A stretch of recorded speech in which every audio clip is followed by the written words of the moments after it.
สบายดีพี่น้องมัจจุสุคนเด้อจ้าเอานางมุกเอาถ้วยเอายังมาเด้อมาจากตลาดก็ไปจีดวัดสิถ่ายคลิปพี่น้องเลยไปตลาดบ่ได้ถ่ายซ้ำคือบ่ถ่ายมัน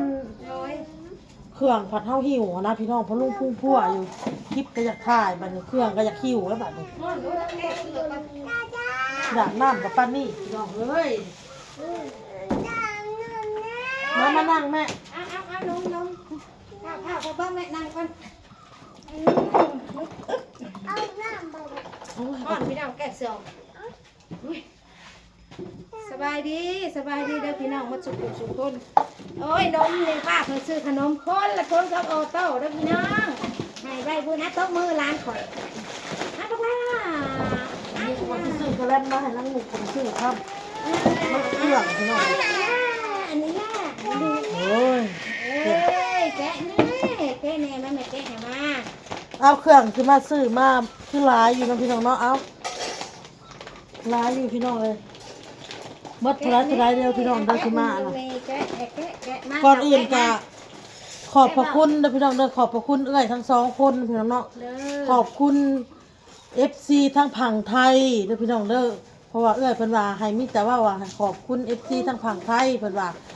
ย่าเนาะแล้วก็ขอบใจเอ้ยหนูนาขอบใจเอ้ยทั้งสองมาแม่แกะมาแกะเว้ยเนาะจะให้แต่แม่แกะให้แม่ได้อยากให้แกะแม่แต่เวลาป้าต้องบุยปุญญาเนาะลูกทงไทยทงมันนะอุ้ยแซ่บบ่แซ่บบ่นี่ปุญญาบ่ซื้อสิ้นแห่พี่น้องอ้นคือว่าไหลอันเห็นเบิ่งพี่น้องเด้อขอบใจแต่ว่าเงินที่เอ้ยเพิ่นให้มาทั้งสองคนกะไปแจกไปยังกะเหลืออยู่แต่ว่าแม่จีดว่าซื้อซันนี่พ่อก่อนเพิ่นเว้าค่ะว่ามันหมดแล้วสิไปซื้อใหม่เพิ่นว่าเนาะตู้เฮากับบ่ได้อะไรซื้ออย่างอื่นนำแน่เพิ่นว่าเนาะคุณทำนี่จ้ะคุณปากพี่น้องเอ้ยต่ออายุไปอีกหลายปีหลายเดือนเด้อพี่น้องเด้อซื้อนี่แหละตรงนี้ซื้อกับสิ้นแห้งนี่นะพี่น้องอ้นซื้อมาสิ้นนะ100,000พี่น้องอันนี้50,000ตีเป็น150,000ตีเป็นเงินบาทกะเอาไหลแบบว่าแบบนี้ซะพี่น้องเลย130,000เนาะ65ไหลก็จะ100นึงเนาะแต่ว่าเงินน้อยคุณไหล60,000เลยพี่น้องเลย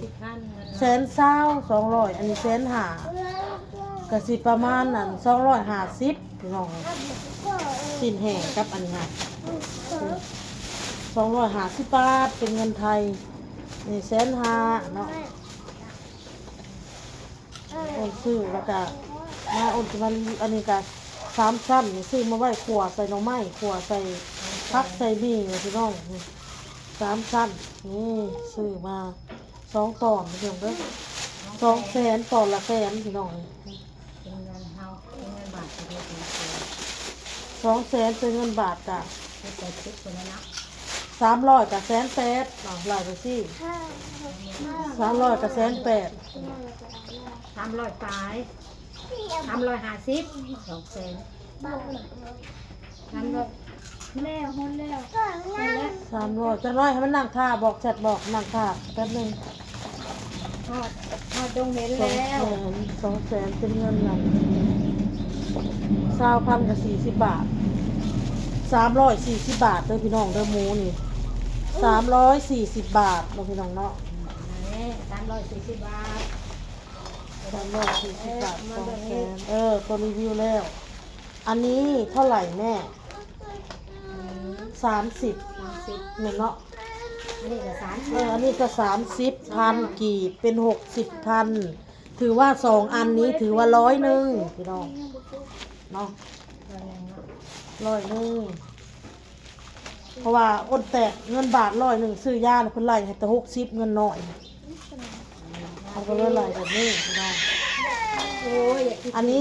10,000อันนี้ก็10,000เฮ็ดเข็มพี่น้องยังบ่ได้แจ่วสิ้นดาดมื้อแรงอ้นยังสิไปตลาดซื้อแจ่วสิ้นดาดแล้วก็กับซื้อมันยังก็แม่ผักกาดขาวเนาะคือ30,000นี่50 บาทพี่น้องอันนี้จ้ะ50 บาทพี่น้อง สิ้นแห้งนี่ก็10,000กีบเป็นเงินบาทก็20บาทประมาณนี้มีหยังให้มานี่ปูอัดนี่เท่าไหร่วะแม่20,000กีบก็40พี่น้องนี่40บาทเป็นพี่น้องเด้อนี่ปูอัดนี่อ้นบ่ฮู้ว่าอยู่ฝั่งไทยเท่าไหร่เนาะพี่น้องแต่อยู่ลาวน่ะ40บาทเลย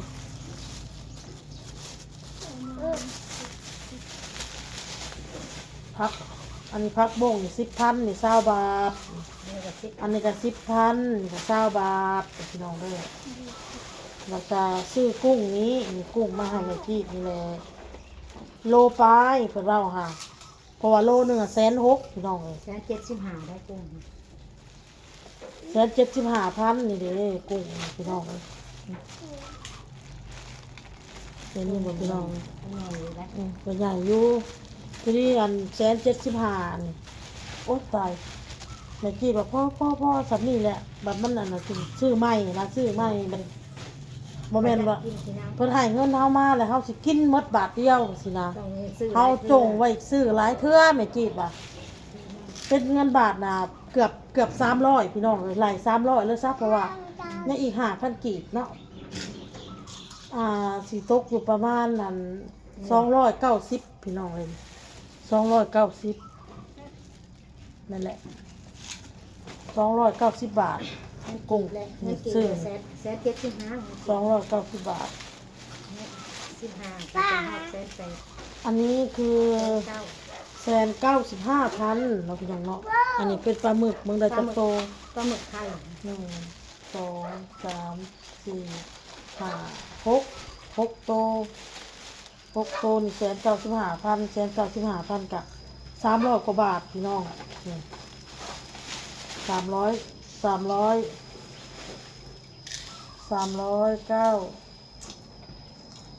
ท่าไหร่85เนาะ5,000กับ 90นะจ๊ะ150 30บาทเนาะ20บาทเนาะ25บาทเนาะ325บาทนี่ปลาหมึกนี่325บาทอ้นซื้อมาแล้วก็อ้นน่ะซื้อซื้อข้าวเปียกเนาะพี่น้องเนาะเอาใส่จานหมกนะอันนี้ป้าเห็นไข่มันเลย เปียกนะไข่หมก นี่ไข่มันเลยบอกเฮานี่แหละกับเจ้าเนี่ยไข่มันแหละมานี่ข้าวเปียกหน้าไข่หมกมานี่เอาไปหมกคนไปอันนี้ค่ะ เอากระโตกมาย่างไปนั่งกินอยู่นะคือมันเต็ม โอ้ โต๊ะ ไข่เอาโตหมักกินเฟออะไรกินอีแม่หมกกุ้งหมกเพชรนั่นแหละพี่น้องเนาะเบิ่งอันแม่โทรศัพท์จะอยู่ไสมายืมแน่ จ้ะ นี่ทงละ20,000กีบพี่น้องทงละ40บาทเป็นพี่น้องเด้อเอาคือห้องแบบนั้นอันน่ะคือห้องแบบนั้นอัน ไม่ยัง สิบ่คิด ขนมมัน คิดเป็นเงินไทยเด้อพี่น้องเด้อ แต่จังแบ่งก็เอากระโตกมาแม่ว่าเอาไปนั่งกินอยู่นอกย่าใส่กระโตกไปนั่งกินอยู่หน้าบ้านจ้ะ ห้องไข่ใส่แตก เจ้าจะได้ยังลูก ได้กินกันยังห้องแห้งไห่อยู่ โอ้ยได้ไม่ถูกนี่เอา จะได้อันน่ะน้องบอลมาอยู่พี่น้องน้องบอลอยู่กับซื้อ4ถุงสิมาไล่อันนี้ก็40บาทเนาะ3ถุงกับ120ปลาหมึกน่ะ325แล้วก็มาบวกอันนี้40กุ้ง300ปลายคือกันได้290เอากุ้ง มันทางข้ากันนะลูก หมู มี200,000 หมู200,000กับ300ปลาย340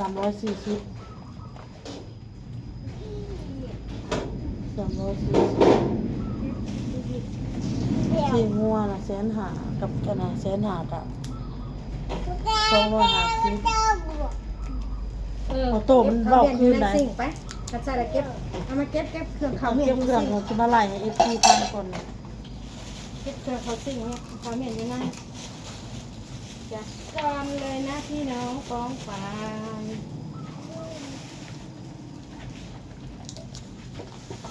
เสียกระไดเสียมาถูนั่นแหละสิคีบขนมเพราะความขืดเจ้าน่ะฮะ ไหลใหม่ก่อนกุ้ง ล้ำไปล้ำมาไป กุ้ง ไรนะ 200เท่าไรว่าออนไลน์เรากุ้ง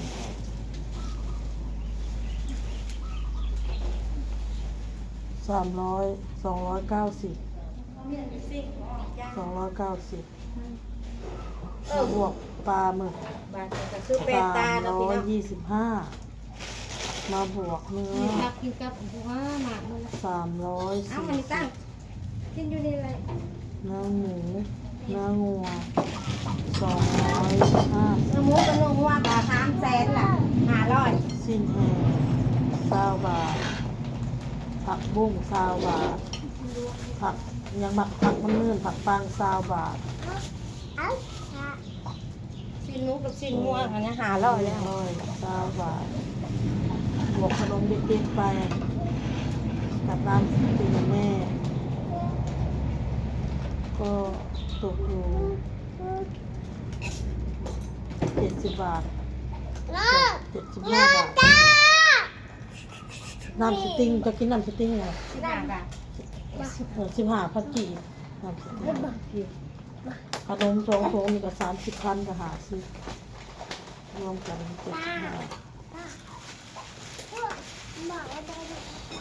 กดเลยกดเลยคิดเป็น อันนี้ก็30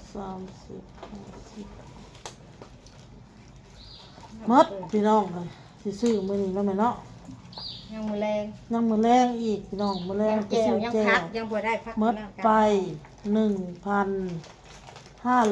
1,510 บาท ถ้าตีเป็นเงินลาวหมดไปพี่นี่หมดไปพี่นี่หมด900,000ปลายพี่น้องเกือบล้านหมด มา ไป เขาต้องเห็นแล้วเขาต้องเห็น เกือบล้านพี่น้องแต่ว่าเงินเอื้อยก็ยังอยู่เนาะ โอ้ยอย่าไปเอาก่อน แล้ว เดี๋ เฮา ยว ก็ ร้อนหลาย